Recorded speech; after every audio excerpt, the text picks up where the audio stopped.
Dear student, આજે આપણે grammar ચેપ્ટરના 6થા લેક્ચરમાં છીએ. હવે ખાસ કહેવાનું, જે લોકો અધવચ્ચે લેક્ચર જોવે છે એમને ના સમજાઈ શકે, બહુ દેખીતી વાત છે. આ ગ્રામર ચેપ્ટરનો 6થો લેક્ચર છે. આગલા લેક્ચર તમારે જોવા પડે તો તમને બધું ક્લિયરલી સમજાય. અધવચ્ચે બે મૂકી દીધા ને એક જોયો એમ નહીં. સોલ્યુશન ચેપ્ટરનો આજે 6થો લેક્ચર આપણે ભણીએ છીએ. તો આપણે ગયા લેક્ચરમાં ધન વિચલન, ઋણ વિચલનનો અભ્યાસ કર્યો. હવે આપણે કેટલાક પ્રવાહીને મિશ્ર કરતા એઝિયોટ્રોપ રચે છે, આના વિશે આપણે શીખવું છે. એઝિયોટ્રોપ શું છે? એ દ્વિઅંગી મિશ્રણ છે જેમાં પ્રવાહી અને બાષ્પ અવસ્થાના સંઘટન સરખા હોય છે. પ્રવાહી અને બાષ્પ અવસ્થાના સંઘટન સરખા હોય એટલે શું કહેવા માંગે છે સમજવું પડે. એટલે આપણે બે ઘટકોનો એક દ્રાવણ બનાવ્યું, ઘટક A અને ઘટક B. આ દ્રાવણ બની ગયા પછી અહીંયા એનું પ્રમાણ 2:1 હતું.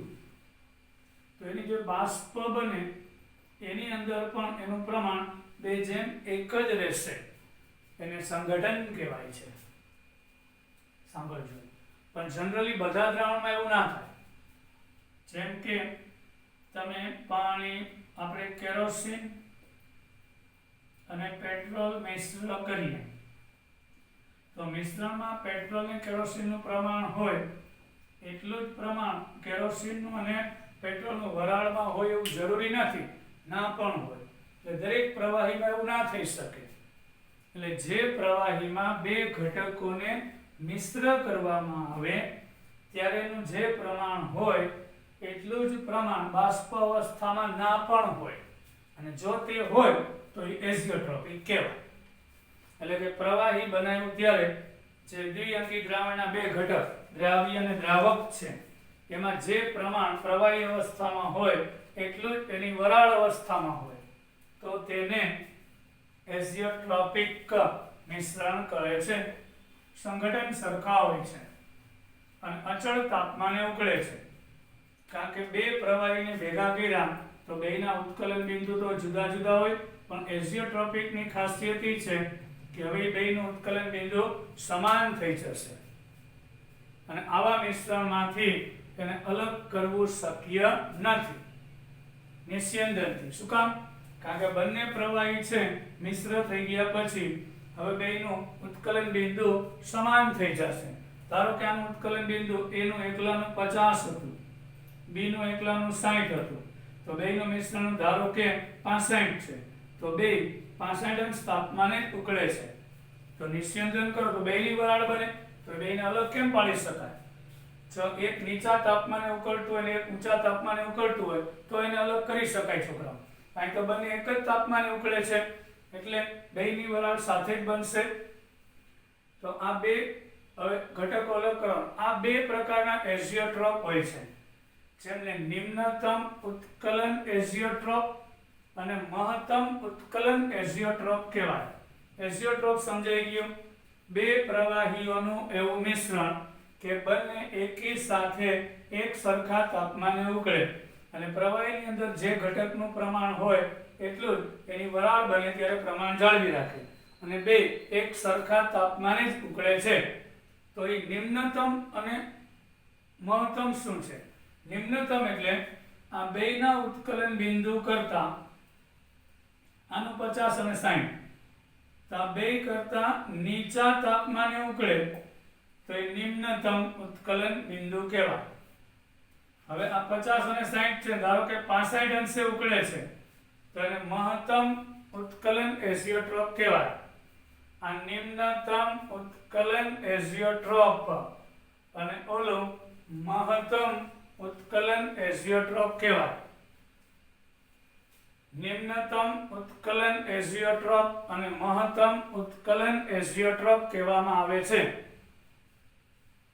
દ્રાવણો જે રાઉટના નિયમથી વધુ ધન વિચલન દર્શાવે છે, દ્રાવણો કે જે રાઉટના નિયમથી વધુ ધન વિચલન દર્શાવે છે. આ સમજાઈ ગયું?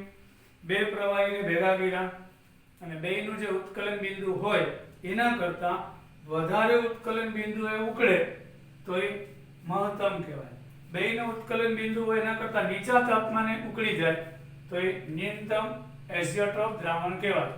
દ્રાવણ જે રાઉટના નિયમથી વધુ ધન વિચલન દર્શાવે છે તે વિશિષ્ટ સંઘટનને નિમ્નતમ ઉત્કલન એઝિયોટ્રોપ કહેવાય. એટલે રાઉટના નિયમ મુજબ એનું બાષ્પ દબાણ થવું જોઈએ એના કરતા વધારે બતાવે છે એટલે ધન વિચલન દર્શાવતું હોય. મતલબ કે A અને B નું જે ઉત્કલન બિંદુ છે એના કરતા મિશ્રણનું, હવે A નું એકલાનું 50 છે, B નું આ બેયનું મિશ્રણનું 45 છે, એનો મતલબ કે વધુ વરાળ બનશે. એટલે રાઉટના નિયમ મુજબ જે દબાણ મળવું જોઈએ એના કરતા પ્રાયોગિક રીતે થોડું વધારે મળે એને ધન વિચલન કહેવામાં આવે છે. એટલે જ્યારે ધન વિચલન થાય ત્યારે નિમ્નતમ એઝિયોટ્રોપ કહેવાય. એટલે આ બે એકલા હોય તો આ 50 અને આ 60 ઉકળે. સમજાય ને બધા છોકરાઓને? પણ મિશ્ર થઈ ગયા પછી આ મિશ્રણ છે હવે 45 અંશ તાપમાને ઉકળે છે તો આ નીચા તાપમાને ઉકળે. દેખીતી વાત છે રાઉટના નિયમ મુજબ જે દબાણ મળવું જોઈએ એના કરતા થોડું વધારે મળે છે એટલે વિચલન ધન છે, પણ ઉત્કલન બિંદુ નિમ્નતમ થાય કારણ કે નીચા તાપમાને ઉકળી જશે. એનું ઉદાહરણ લઈએ આપણે ઇથેનોલ અને પાણી. ખાંડના આથવણથી મળતા, હવે ઇથેનોલ અને પાણી છે એમાં 95% ઇથેનોલ ધરાવતું દ્રાવણ આપે છે. એ એઝિયોટ્રોપિક મિશ્રણ છે અને એક વખત આ સંગઠન એઝિયોટ્રોપ સંગઠન કહેવાય. તે પ્રાપ્ત થયા પછી પ્રવાહી અને બાષ્પના સંગઠન સરખા હોય અને આગળ ઉપર અલગીકરણ થતું નથી. ઇથેનોલ અને પાણીનું મિશ્રણ પણ ગમે તે માત્રામાં નહીં. એટલે 95% ઇથેનોલ લ્યો અને 5% પાણી તો એ એઝિયોટ્રોપિક મિશ્રણ આપે છે. તો આ એઝિયોટ્રોપિક મિશ્રણ આપે છે અને તે ઋણ વિચલન બતાવે છે. સોરી, ધન વિચલન બતાવે પણ ઉત્કલન બિંદુ નિમ્નતમ આપે છે. એક વખત આ સંગઠન બની ગયું એને એઝિયોટ્રોપ સંગઠન એટલે મિશ્રણ કહેવાય. તે પ્રાપ્ત થયા પછી એમાંથી પ્રવાહી અને બાષ્પના સંગઠન સરખા હોય. એટલે આટલું પ્રમાણવાળું પ્રવાહી હોય કેટલીક પ્રમાણવાળી વરાળ બનશે તેમાં ટકાવારી 95/5 જ રહેશે. હવે જે દ્રાવણ રાઉટના નિયમથી ઋણ વિચલન બતાવે છે એની વાત કરીએ. યસ, નેગેટિવ ડેવિએશન જે રાઉટના નિયમથી ઋણ વિચલન બતાવે છે એટલે કે એક રાઉટના નિયમથી જે દબાણ મળવું જોઈએ એના કરતા ઓછું દબાણ દર્શાવે છે, ઋણ વિચલન બતાવે છે. જે દ્રાવણ રાઉટના નિયમથી વધુ ઋણ વિચલન દર્શાવે છે તે વિશિષ્ટ સંગઠને મહત્તમ ઉત્કલન એઝિયોટ્રોપ રચે છે. હા, તો આ દબાણ ઘટી કેમ જાય છે? તેનું કારણ કે ઘટક A અને ઘટક B વચ્ચે પ્રબળ આકર્ષણ છે. આનું 50 છે, આનું 60, તો આ ટોટલ મિશ્રણનું 65 થઈ જાય. એટલે A એકલો હતો ત્યારે ઉત્કલન બિંદુ 50 હતું, B એકલો હતો ત્યારે 60 હતું. મિશ્ર કર્યા પછી હવે 65 થઈ જાય છે. તો હવે આ મિશ્રણને ઉકાળવા વધારે ઉષ્મા આપવી પડે એટલે જે બાષ્પ દબાણ થવું જોઈએ રાઉટના નિયમ મુજબ એના કરતા ઓછું થાય. એટલે ઋણ વિચલન દર્શાવતો હોય તો એના ઉત્કલન બિંદુ મહત્તમ હોય છે. તો એને મહત્તમ ઉત્કલન એઝિયોટ્રોપ રચે છે. તો ગમે ભેગું કરી દેવાથી ગમે ભેગું કરી દેવાથી ના થાય. તેનું ઉદાહરણ છે નાઇટ્રિક એસિડ અને પાણી. એમાં પાણી 32% હોય અને નાઇટ્રિક એસિડ તો લખેલું છે 68% નાઇટ્રિક એસિડ અને 32% પાણી હોય છે. તેનું ઉત્કલન બિંદુ 393.5 થશે. પાણીનું ખબર બધાને 373 કેલ્વિન છે. નાઇટ્રિક એસિડનું છે એ 380 ની આસપાસ છે પણ મિશ્રણનું વધીને 393.5 થઈ જાય છે. એટલે મહત્તમ ઉત્કલન એઝિયોટ્રોપ કહેવામાં આવે છે.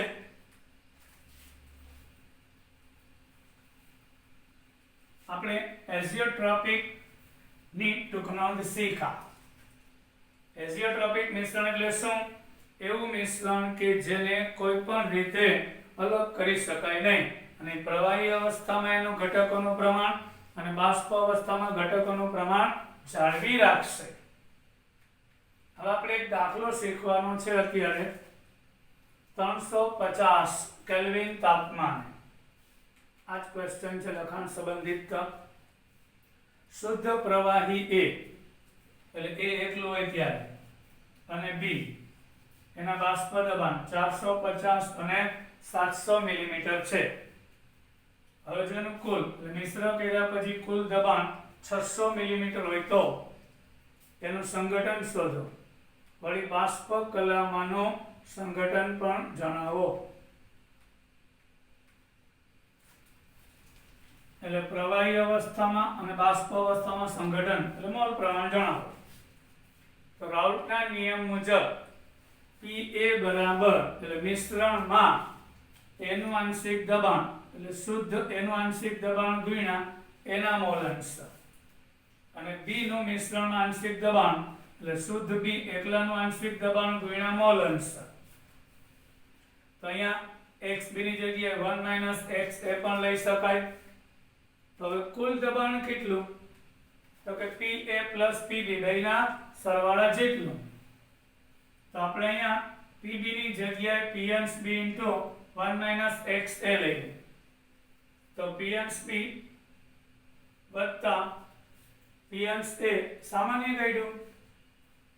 આને આની સાથે ગુણી નાખો એટલે P&B - P&B * x એ થશે.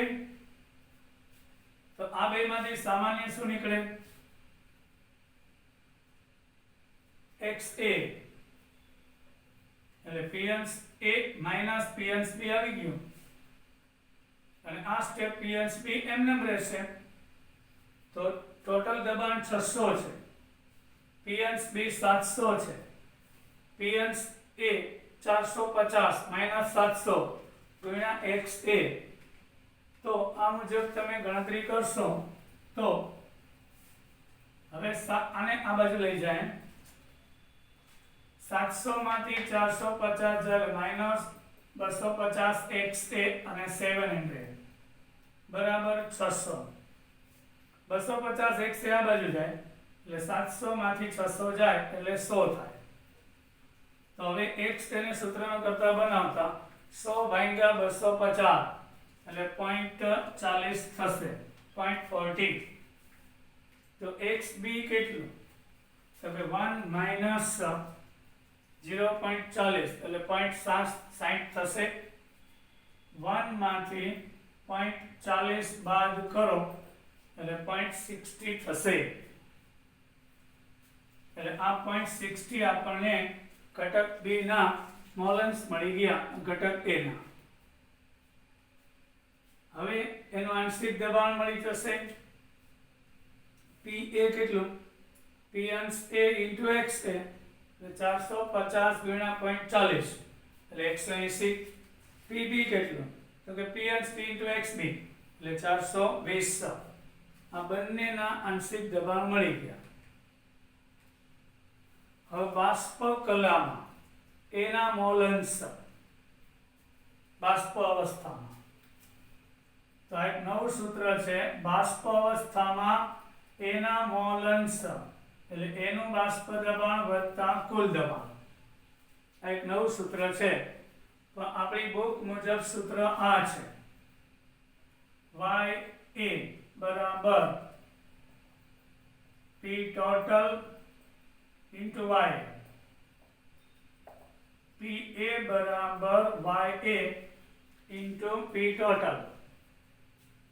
તો YA બરાબર PA ના છેદમાં P total ઈ તો થયું. આ સૂત્ર બુકમાં છે એમાંથી ડાયરેક્ટ બનાવ્યું.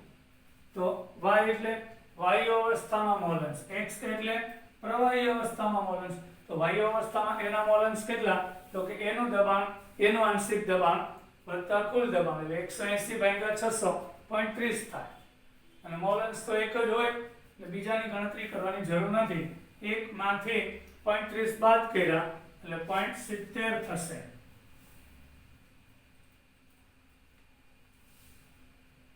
હવે આપણે આગળ જઈએ. હવે આ પણ એક ઇમ્પોર્ટન્ટ એકદમ મોસ્ટ ટાઈમ્પી ક્વેશ્ચન છે. ધ્યાન આપજો છોકરાઓ. સંખ્યાત્મક ગુણધર્મ અને મોલર દળનું નિર્ધારણ. દ્રાવણના સંખ્યાત્મક ગુણધર્મો એટલે તમે પદાર્થ કયો છે દ્રાવણમાં ઉમેરો એની હારે કઈ લેવા દેવા નથી. એના ઘટક કણો કેટલા છે, સંખ્યા કણો. એટલે પદાર્થના ગુણધર્મ ઉમેરેલા પદાર્થના કણની સંખ્યા ઉપર આધાર રાખશે. જેમ કે પાણી ભરેલા બીકરમાં NaCl નાખીએ છીએ તો બાષ્પ દબાણનો ઘટાડો થાય છે, તો શુદ્ધ પાણીની જેટલી વરાળ બનશે તો તે જ તાપમાને એમાં મીઠું ઉમેરેલું હશે તો બાષ્પીભવન ઓછું થશે. તો બાષ્પીભવન ઓછું થવાનું કારણ તેમાં ઉમેરેલા મીઠાના અણુઓની સંખ્યા છે. જો મીઠું વધારે ઉમેરશું તો બાષ્પ દબાણ વધારે ઘટશે. તો આવા ગુણધર્મો કે જે ઉમેરેલા દ્રાવ્ય કણના જથ્થા ઉપર આધાર રાખે માટે એને સંખ્યાત્મક, ઇંગ્લિશમાં કોલિજેટિવ પ્રોપર્ટી કહેવાય. આપણે વિભાગ 2.4 માં અભ્યાસ કર્યો કે જ્યારે અબાષ્પશીલ દ્રાવ્યને બાષ્પશીલ દ્રાવકમાં ઉમેરવામાં આવે ત્યારે દ્રાવણનું બાષ્પ દબાણ ઘટે છે. પાછું એકવાર સમજાય છે ને બધા છોકરાઓને. એક શુદ્ધ બીકરમાં પાણી લીધું છે તો આ પાણીનું જે બાષ્પ દબાણ છે એના કરતા એમાં મીઠું ઉમેરીએ પાણીમાં અને પછી એનું જે બાષ્પ દબાણ માપવામાં આવે તો એ ઘટાડો થઈ જાય છે. કારણ આ શુદ્ધ પાણી છે એની બાષ્પ વધારે બનશે. આ દ્રાવ્યને કારણે બાષ્પ દબાણ ઘટ્યું તો દ્રાવણના ઘણા બધા ગુણધર્મો બાષ્પ દબાણના ઘટાડા સાથે સંકળાયેલ છે. તો દ્રાવકના બાષ્પ દબાણમાં સાપેક્ષ ઘટાડો આ પહેલો સંખ્યાત્મક ગુણધર્મ. હવે ઘટાડો અને સાપેક્ષ ઘટાડામાં ફેર. ધારો કે શુદ્ધ દ્રાવકનું બાષ્પ દબાણ P અંશ હતું, દ્રાવણનું P હતું, તો ઘટાડો P અંશ માઇનસ P થાય. અને સાપેક્ષ એટલે શુદ્ધ દ્રાવકની સાપેક્ષ. આ દ્રાવકનું બાષ્પ દબાણ, આ દ્રાવણનું બાષ્પ દબાણ, તો દ્રાવક કરતા દ્રાવણનું ઓછું એટલે બાષ્પ દબાણનો ઘટાડો અને દ્રાવકની સાપેક્ષ એટલે છેદમાં P અંશ લેશું એટલે સાપેક્ષ ઘટાડો બતાવે. એ સાપેક્ષતા. દ્રાવકના ઠાર બિંદુમાં અવનયન થવું એટલે ઘટાડો થવો. ધારો કે શુદ્ધ પાણી છે એ 0° તાપમાને બરફ બને એટલે પાણીનો ઠાર બિંદુ 0° થાય, પણ પાણીમાં મીઠું ઉમેર્યું તો એનું ઠાર બિંદુ -3° વયું જાય તો એ ઠાર બિંદુમાં અવનયન થયું કહેવાય. અવનયન થવું એટલે કે ઘટાડો થવો. હવે ઉન્નયન. શુદ્ધ પાણી 100° તાપમાને ઉકળે છે પણ મીઠું ઉમેરીશ તો એ 100 કરતા વધારે એટલે કેટલું વધશે એ તો મીઠું ઉમેરવાના ઉપર આધાર રાખશે. તો ઉત્કલન બિંદુમાં વધારો થયો એ પણ ઓગાળેલા જથ્થા ઉપર આધાર રાખશે. અને અભિસરણ દબાણ જે આપણે જોશું, આપણે એક બાજુ ઓછી સાંદ્રતા, એક બાજુ શુદ્ધ પાણી લઈએ અને એક બાજુ સાંદ્ર દ્રાવણ લઈએ તો અહીં પાણીના અણુ ઓછી સાંદ્રતાથી વધુ સાંદ્રતા તરફ જશે તેને અભિસરણ કહેવાય છે. એ આપણે આગળ ડિટેલમાં જોશું. અભિસરણ, પરાસરણ કહેશું. અહીંયા અર્ધ પારગમ્ય પડદો હોય એ ફક્ત પાણીના અણુને પસાર થવા દે એટલે અહીંયા સાંદ્રતા ઓછી છે, અહીંયા વધારે એટલે ઓછાથી વધુ તરફ પાણીનો પ્રવાહ વહેશે. આને તેનો સંખ્યાત્મક ગુણધર્મ કહેવાય. આ બધા જ ગુણધર્મ દ્રાવણમાં રહેલા કણોની કુલ સંખ્યા તથા દ્રાવ્ય કણની સંખ્યા ઉપર આધાર રાખે છે, નહીં કે દ્રાવ્ય કણના સ્વભાવ ઉપર. આ બધા જ ગુણધર્મો દ્રાવણમાં રહેલા, હા, તમે યુરિયા, મીઠું કે ખાંડ ગમે તે ઉમેરો, એનાથી મતલબ નથી. કેટલા મોલ કણ ઉમેર્યા એ વધારે ઇમ્પોર્ટન્ટ છે. એને દ્રાવ્ય કણની સંખ્યા કહેવાય. બરાબર? નહીં કે દ્રાવ્ય કણનો સ્વભાવ. એટલે તમારો ઉમેરેલો પદાર્થ છે NaCl હોય, યુરિયા હોય કે ખાંડ, એનો સ્વભાવ એની હારે કઈ લેવા દેવા નથી. પણ એ પદાર્થના અણુ કેટલા છે, ધારો કે ત્રણેયના એક એક મોલ ઉમેર્યા તો ઘટાડો એક સરખો થાય. જો આ મોલ અડધું થાય તો ઘટાડો અડધો થાય એમ. એટલે સ્વભાવ એટલે પદાર્થ કયો છે એની હારે કઈ લેવા દેવા નથી, પણ પદાર્થ છે એના કણ કેટલા છે એની સાથે સંબંધ ધરાવે, માટે એને સંખ્યાત્મક ગુણધર્મ કહે છે. લેટિનમાંથી કોનો અર્થ એક સાથે અને ટુગેધર અને લીગરનો અર્થ બાંધવું. હવે પછીના વિભાગમાં કોલિજેટિવ નો મતલબ સમજાયો. કો એટલે એક સાથે અને લીગર એટલે બાંધવું, એકી સાથે જોડવું, એટલે કોલિજેટિવ પ્રોપર્ટી. તો આપણે આપણા ચેપ્ટરમાં 4 સંખ્યાત્મક ગુણધર્મ ડિટેલમાં અભ્યાસ કરશું. તો પહેલું બોલો કયો? દ્રાવકના. દ્રાવક એટલે શું છોકરાઓ? જે તમે દ્રાવ્ય ઉમેરવાના છો એ તમારું દ્રાવક. એ દ્રાવકના બાષ્પ દબાણનો ઘટાડો, સાપેક્ષ ઘટાડો. એટલે કયો? P1 - P. ખાલી બાષ્પ દબાણનો ઘટાડો કહું તો P1 - P. હું સાપેક્ષ ઘટાડો કહું તો ભૂલ નહીં કરતા, P1 - P/P થાય. ઉત્કલન બિંદુમાં ઉન્નયન એટલે ઉત્કલન બિંદુનો વધારો, ઠાર બિંદુનો ઘટાડો, અભિસરણ દબાણ, આ બધા જ સંખ્યાત્મક ગુણધર્મો છે. તો હવે બાષ્પ દબાણમાં સાપેક્ષ ઘટાડો. આપણે વિભાગ 2.4.3 માં શીખ્યા કે દ્રાવણમાં દ્રાવકનું બાષ્પ દબાણ શુદ્ધ દ્રાવકના બાષ્પ દબાણ કરતા ઓછું હોય છે. 2.4.3 માં શીખ્યા કે આગળ લાસ્ટ લેક્ચરમાં જોયું તો, અને અત્યારે કહી દઉં, દ્રાવણમાં દ્રાવકનું બાષ્પ દબાણ શુદ્ધ દ્રાવણમાં દ્રાવકનું બાષ્પ દબાણ શુદ્ધ દ્રાવકના બાષ્પ દબાણ કરતા ઓછું હોય છે. એટલે આગળ જોયું હતું તે શુદ્ધ પાણી હોય તો એનું બાષ્પ દબાણ વધારે હોય, પણ પાણીમાં કાંઈ પદાર્થ ઓગાળેલો હોય દ્રાવ્ય, ત્યારે આ દ્રાવકનું બાષ્પ દબાણ મિશ્રણમાં ઓછું હોય એમ કહેવા માંગે છે. P જેટલું. એટલે શુદ્ધ પાણી હોય એકલું તો એનું બાષ્પ દબાણ P અંશ જેટલું, પણ પાણીમાં કંઈ ઉમેરેલું છે અને પછી જે દ્રાવણ બન્યું તો આ પાણીનું બાષ્પ, આ તો બાષ્પશીલ છે જ નહીં, પાણી બાષ્પશીલ છે, તો આના જેટલું બાષ્પીભવન નહીં થાય, એટલે ઓછું હશે. તો રાઉટે પ્રસ્થાપિત કર્યું કે બાષ્પ દબાણનો ઘટાડો ફક્ત દ્રાવ્ય કણોની સાંદ્રતા ઉપર આધાર રાખે. એ પદાર્થ કયો છે એના ઉપર આધાર નહીં રાખે, એ કણની સંખ્યા કેટલી છે એના ઉપર આધાર રાખે, અને તેમની ઓળખથી સ્વતંત્ર છે. એટલે મેં કીધું તે એ પદાર્થ યુરિયા હોય, ખાંડ હોય, ગ્લુકોઝ હોય, ગમે કણ કેટલા ઓગાળેલા છે એના ઉપર આધાર રાખશે.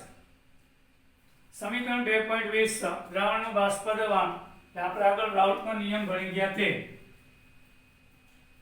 તો શુદ્ધ દ્રાવણનું બાષ્પ અલગ,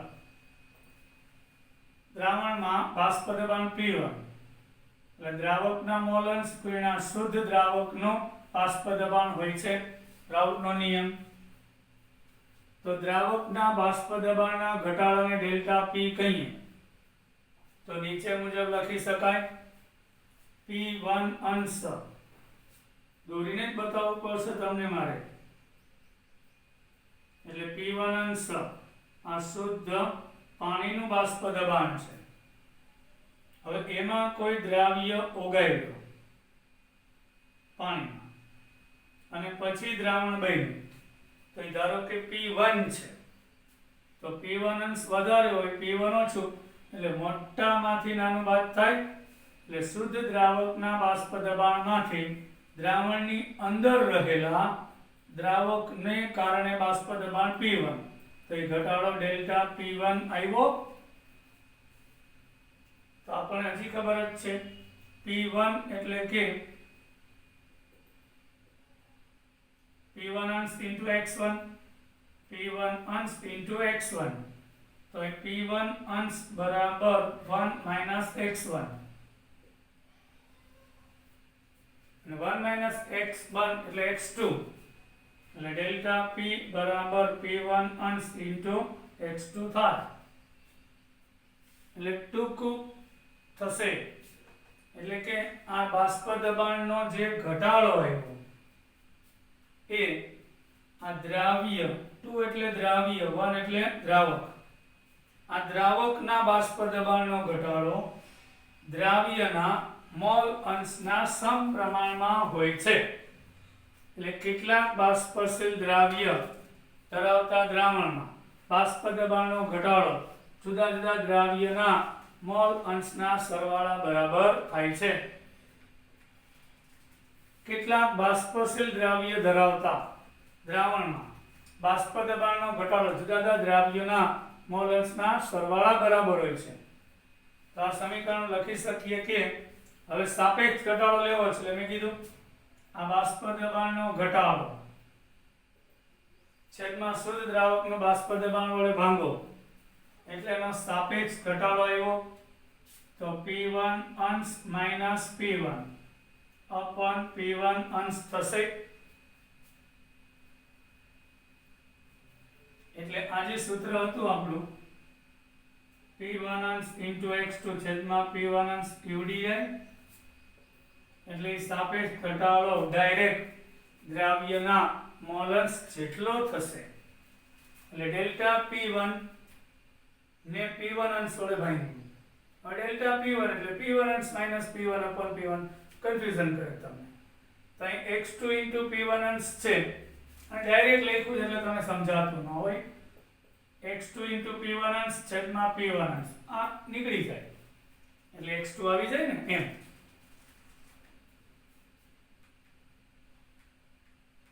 આમ સમીકરણની ડાબી બાજુનું પદ અગાઉ જણાવ્યા પ્રમાણે બાષ્પ દબાણનો સાપેક્ષ ઘટાડો છે અને તે દ્રાવ્યના મોલ અંશ બરાબર થાય એટલે ઉપરનું સમીકરણ નીચે મુજબ પણ લખી શકાય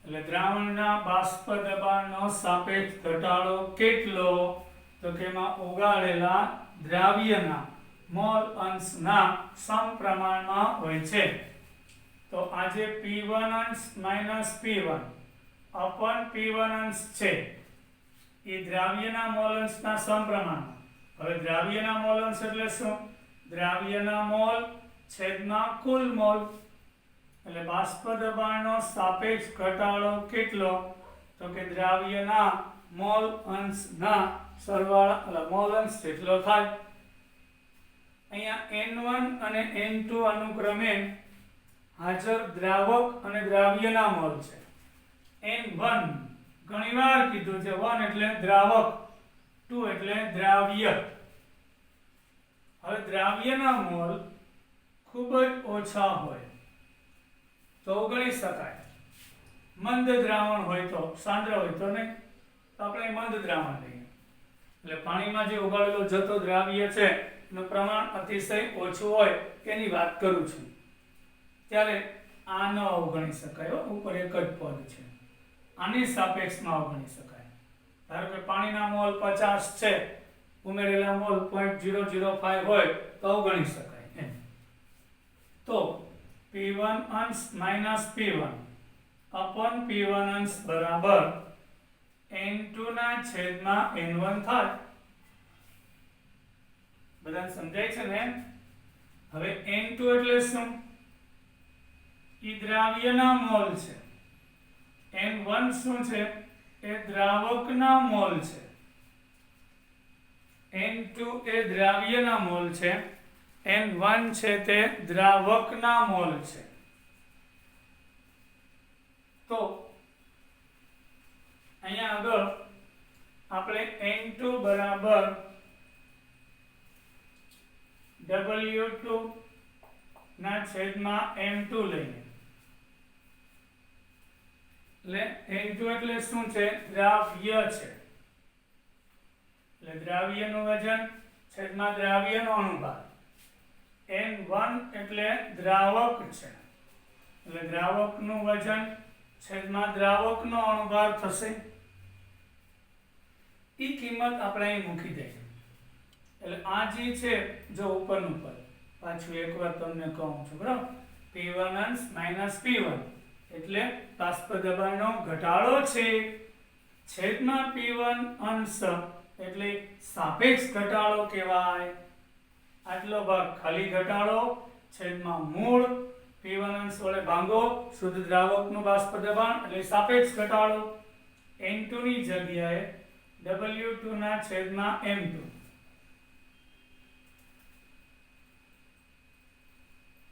અને N1 ની જગ્યાએ W1 ના છેદમાં M1. તો છેદનો છેદ ક્યાં જાય? અંશમાં. એટલે W2 into M1 એટલે W1 into M2. જોયું? એટલે આપણા સૂત્ર આવી ગયું. જ્યાં W1 અને W2, 1 એટલે દ્રાવક, 2 એટલે દ્રાવ્ય. M1 1 એટલે દ્રાવક, M1 એટલે દ્રાવકનો અણુભાર, M2 એટલે દ્રાવ્યનો. તો આ સમીકરણ પરથી આપણે અજ્ઞાત પદાર્થનો અણુભાર ગણી શકાય છે.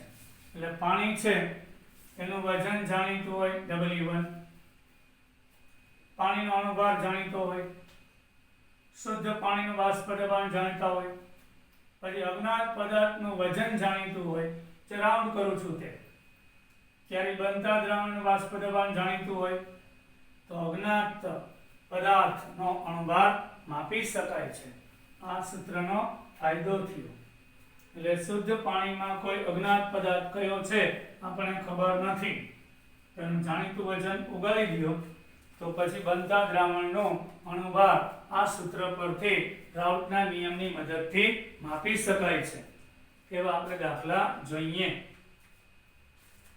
અમુક તાપમાને શુદ્ધ બેન્ઝીનનું બાષ્પ દબાણ 0.850 બાર છે. એક અબાષ્પશીલ અવિદ્યુત વિભાજ્ય, અબાષ્પશીલ એટલે વરાળ ના બનતો હોય તેવો, અવિદ્યુત વિભાજ્ય એટલે યુરિયા જેવું, ખાંડ જેવું, ગ્લુકોઝ જેવું કે જેનું આયનીકરણ થતું નથી તે વિદ્યુત અવિભાજ્ય ઘનનું 0.5 ગ્રામ વજન 39 ગ્રામ બેન્ઝીનમાં ઉમેર્યું ત્યારે, એટલે શુદ્ધ બેન્ઝીન એટલે બેન્ઝીનમાં કંઈ નહોતું ઉમેર્યું ત્યારે બાષ્પ દબાણ 0.85 બાર હતું. હવે એની અંદર 39 ગ્રામમાં 0.5 ગ્રામ પદાર્થ ઉમેર્યો તો આ દ્રાવણનું બાષ્પ દબાણ 0.845 બાર જણાયું.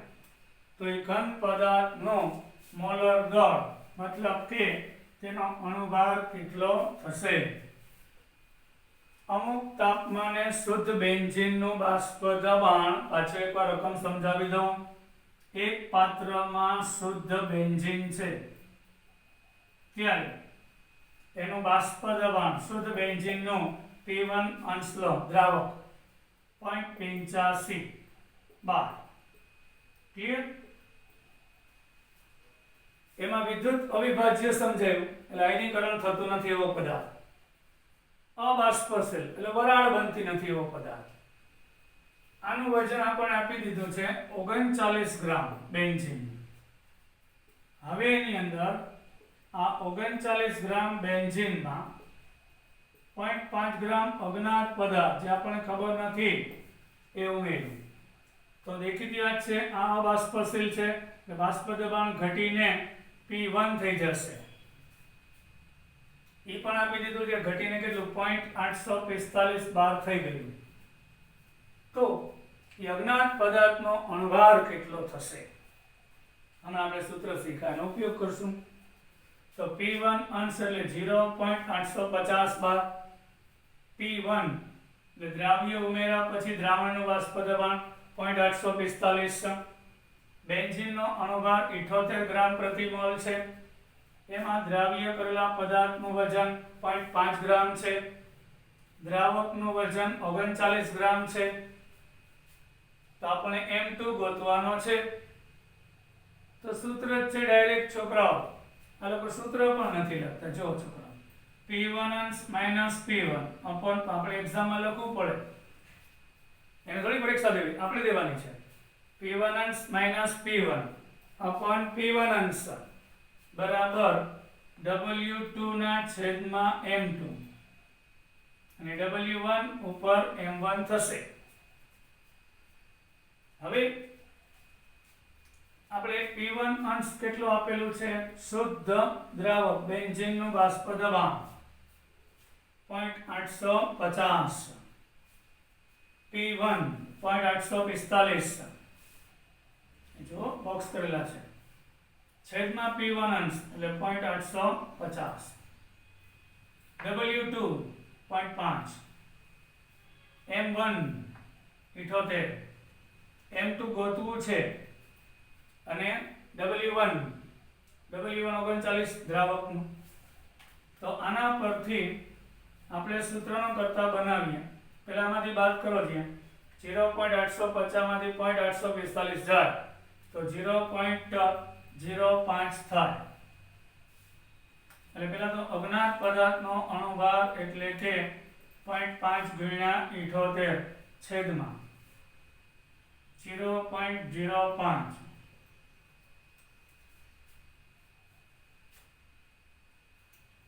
એને ગુણ્યા 0.85 850 અને 39 તો 170 થશે આપણો જવાબ. હવે બધા છોકરાઓને સમજાયું હશે તો આપણે આગળ જઈએ. નેક્સ્ટ ઉત્કલન બિંદુમાં ઉન્નયન. હવે ઉન્નયન થવું એટલે કે વધારો થવો.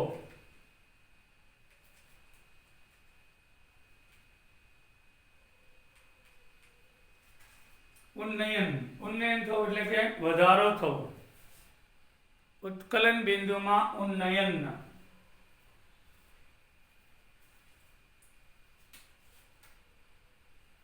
આપણે ધોરણ 11 માં અભ્યાસ કર્યો કે પ્રવાહીનું બાષ્પ દબાણ તાપમાનના વધવા સાથે વધે છે અને પ્રવાહીનું બાષ્પ દબાણ તાપમાનના વધવા સાથે વધે અને તે એ તાપમાને ઉકળે જ્યારે બાષ્પ દબાણ વાતાવરણના દબાણ જેટલું થાય. ત્યારે ઉદાહરણ તરીકે પાણી 373.15 અંશ કેલ્વિન એટલે 100 અંશ તાપમાને ઉકળે અને બાષ્પ દબાણ 1.013 બાર કે 1 વાતાવરણ થાય તેને તેનું ઉત્કલન બિંદુ કહેવાય. એટલે પહેલા તમને આજે ઉત્કલન બિંદુની વ્યાખ્યા સમજાવું. કોઈ પણ પ્રવાહીનું ઉત્કલન બિંદુ માપવું એટલે એ પ્રવાહીને બંધ પાત્રમાં લેવામાં આવે. પછી પાત્ર બંધ કરી અને મેનોમીટર જોડેલું હોય દબાણ માપવાનું સાધન, એને આપણે મેનોમીટર કહીશું. દબાણ માપવાનું સાધન લેશું છોકરા, બોલો મેનોમીટર. હવે તાપમાન વધારતા જઈએ. અહીંયા થર્મોમીટર મૂકેલું હોય જે તાપમાન માપશે. તો આ પાણીની વરાળ બનવાની શરૂઆત થાય. આ પાણીની વરાળ બનશે એટલે H2O લિક્વિડ માંથી H2O ગેસ બનશે. આ પાણીની વરાળ બનશે. તો જ્યારે આ દબાણ એક વાતાવરણ એટલે 1.013 બાર થઈ જાય ત્યારે તે તાપમાનને તેનું ઉત્કલન બિંદુ કહેવાય. એટલે બંધ પાત્ર એટલે બહારનું દબાણ કેટલું છે? એક વાતાવરણ. બાર કહે તો 1.013 બાર 12 માં 1.013 થાય, વાતાવરણમાં 1 થાય, તો એ બે સમાન થઈ જાય ત્યારે એનો ઉત્કલન બિંદુ ગણાય. તો પાણીનું ઉત્કલન બિંદુ કેલ્વિનમાં 100 સેલ્સિયસમાં 100 અંશ છે, કેલ્વિનમાં 373.15 થાય છે એક્ઝેક્ટ. આટલું સમજાઈ ગયું ઉત્કલન બિંદુ. દુનિયાનું કોઈ પણ પ્રવાહીનું ઉત્કલન બિંદુ માપવું એટલે પહેલા એ પ્રવાહીને બંધ પાત્રમાં ભરો, પછી એને થર્મોમીટર અને બેરોમીટર સાથે જોડી દો, તાપમાન વધારતા જાઓ. જ્યારે એનું દબાણ એક વાતાવરણ થઈ જાય અંદરનું દબાણ, ત્યારે તાપમાન વધારવાનું બંધ કરો. એ તાપમાનને તેનું ઉત્કલન બિંદુ કહેવામાં આવે છે. હવે ઉન્નયન એટલે વધારો થવો. આપણે છેલ્લા વિભાગ દ્રાવણનું બાષ્પ દબાણ અબાષ્પશીલ દ્રાવ્યની હાજરીથી ઘટે છે. હવે 2.7 શુદ્ધ દ્રાવક શુદ્ધ દ્રાવક કરતા એનાથી બનતા દ્રાવણનું બાષ્પ દબાણ ઓછું હોય છે. એટલે શુદ્ધ પાણીનું બાષ્પ દબાણ આટલું હતું, 1.013. એમાં મીઠું નાખ્યું એટલે ઘટી ગયું. તો મારે હતું એટલું દબાણ કરવું હોય તો પાછું તાપમાન વધારવું પડે. એને ઉત્કલન બિંદુમાં ઉન્નયન કહેવાય. એટલે કે શુદ્ધ પાણીમાં કાંઈ નહોતું ત્યારે એનું ઉત્કલન બિંદુ 100 સેલ્સિયસ હતું. હવે એમાં કોઈ દ્રાવ્ય પદાર્થ ઉમેરી દીધો તો એના ઉત્કલન બિંદુમાં શું થયું? ઘટાડો થયો. શુદ્ધ પાણીમાં દ્રાવ્ય પદાર્થ ઉમેરવાથી તેના ઉત્કલન બિંદુમાં ઘટાડો નહીં વધારો થશે. કારણ અહીંયા દબાણ છે, હવે એક વાતાવરણ 100 અંશે નહીં રહ્યું, આ એક વાતાવરણ કરતા નીચું થઈ જશે. એટલે પાછું એક વાતાવરણ કરવું હોય તો તમારે 100 અંશ કરતા થોડું વધારે તાપમાન આપવું પડે. એટલે કહેવાનો મતલબ કે શુદ્ધ દ્રાવકમાં કોઈ દ્રાવ્ય ઉમેરીએ ત્યારે એના ઉત્કલન બિંદુમાં વધારો થાય છે અને તેને ઉત્કલન બિંદુમાં ઉન્નયન થયું કહેવાય. એલિવેશન એટલે વધારો, ઉન્નયન એટલે વધારો કહેવાય. અને એ વધારાનો આધાર તેના ઉપર હશે? તેમાં ઉમેરેલા દ્રાવ્યના જથ્થા ઉપર. હું અહીં જથ્થો વધારે નાખીશ તો વધારો વધારે થશે, દ્રાવ્ય ઓછું ઉમેરીશ તો વધારો ઓછો થશે. ઉદાહરણ તરીકે સુક્રોઝનું જલીય દ્રાવણનું બાષ્પ દબાણ 313.15 એ 1.013 બાર કરતાં ઓછું છે. દ્રાવણને ઉકળતું કરવા માટે શુદ્ધ દ્રાવકના ઉત્કલન બિંદુ તાપમાન કરતાં વધારીને તો 1.013 બાર જેટલું દબાણ કરવું પડે. એટલે મતલબ કે ઉત્કલન બિંદુમાં ઉન્નયન થશે. આમ આકૃતિમાં આપણે જોઈએ ઉત્કલન બિંદુ ઊંચું જશે. હવે આના વિશે આપણે સાબિતી આવશે, આપણે કાલે જોશું ડિટેલમાં. આજે અહીં સુધી યાદ રાખીએ છીએ ઉત્કલન બિંદુમાં ઉન્નયન સમજાય છે. પહેલા ઉત્કલન બિંદુની વ્યાખ્યા શીખડાવી. આજે ઉત્કલન બિંદુ કોને કહેવાય? તો કે બંધ પાત્રમાં રહેલું પ્રવાહી કે જ્યારે એની અંદરનું બાષ્પ દબાણ એક વાતાવરણ થાય ત્યારે તે તાપમાનને તેનું ઉત્કલન બિંદુ કહે છે. હવે એમાં કોઈ દ્રાવ્ય જથ્થો ઉમેરીએ તો તેના ઉત્કલન બિંદુમાં વધારો થાય છે. તેને ઉત્કલન બિંદુમાં ઉન્નયન કહેવાય. વિગતવાર કાલે જોશું. હોમવર્ક મને મોકલતા નથી, એ મોકલતા રહેજો.